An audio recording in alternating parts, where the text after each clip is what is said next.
Sometimes you hear about an invention that sounds so perfect, so world-changing, you have to wonder why it doesn't exist yet. Well, today we're diving into one of those ideas, the ultimate clean energy dream, a car that runs on plain old water. But here's the twist, and it's the central question of our whole discussion today. Is this incredible invention the blessing that could finally save our planet? Or is it a curse in disguise that could actually lead to our total ruin? The answer, well, it's way more complicated than you think. Okay, so let's start with the good stuff, the dream scenario. On the surface, this technology is pretty much a utopia for anyone who drives a car or, breathes air. And at its core, this whole idea taps into that fundamental belief we have in progress. As one side of this argument, voiced by a character named Mira, puts it, innovation is supposed to be about making things better, right? The potential feels absolutely limitless.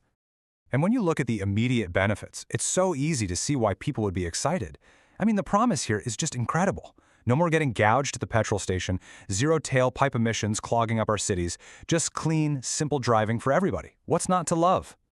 Well, as it turns out, that clean, simple dream runs headfirst into a very, very dirty and powerful roadblock. And it all comes down to money, a truly staggering amount of it.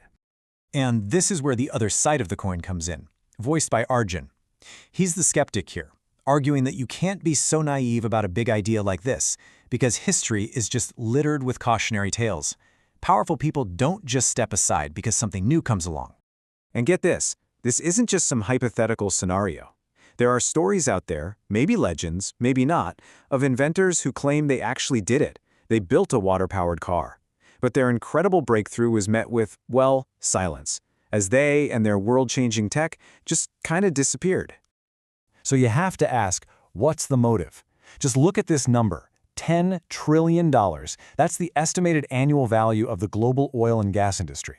A car that runs on water doesn't just disrupt that market, it completely obliterates it. The financial reason to make sure an invention like this never sees the light of day is it's almost too big to even comprehend. And right when you think this is a classic story about corporate greed versus human progress, the entire conversation gets flipped completely on its head. It turns out the whole money argument might just be a distraction from a much, much bigger danger. And this is where things take a really dark and urgent turn. This next part leads us into what you can only really call a doomsday scenario. A third voice, Ravi, cuts right through the whole debate, and he basically says everyone is focused on the wrong thing. He argues that the real danger isn't losing trillions of dollars, it's about losing, well, everything. And the heart of his argument comes down to this one terrifyingly simple question. We already have major water scarcity issues all over the world. So what on earth happens when a billion cars suddenly start drinking from the exact same well as a billion people? The chain reaction from there is just chilling. First, you've got cars and people fighting over a finite resource.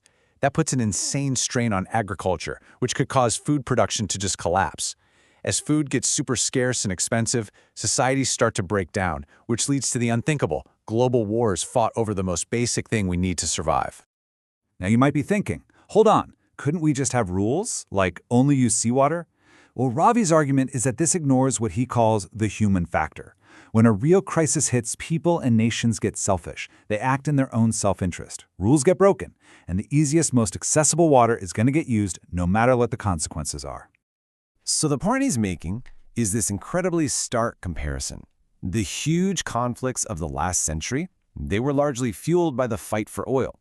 This amazing new technology, the one that was supposed to solve that problem, might just replace it with a new and, honestly, a far more terrifying reason to go to war. And that all leads to this one final, bone-chilling conclusion. World War III wouldn't be fought over ideology, or land, or even energy, but for the very substance that keeps us alive. So this brings us right to the heart of the problem, what we can really call innovation's great dilemma. At what point does a solution become even more dangerous than the problem it was trying to solve? It's wild when you think about the journey this idea takes us on. It starts out as this fun, lighthearted discussion about cool future inventions. But the deeper you dig, the more the tone shifts from hopeful and exciting to genuinely horrifying. In the end, even Mira, the one who started out as the biggest optimist, is forced to completely rethink her position. Her final thought really sums up the whole dilemma. Progress isn't automatically good. Some doors, once you open them, can never be shut again. So we're left with this massive paradox. Is the water car the key to a clean, perfect future? Or is it a Pandora's box that would unleash global chaos and resource wars? And the final question isn't really about the technology at all. It's about us. As a species, are we even wise enough to handle that kind of power?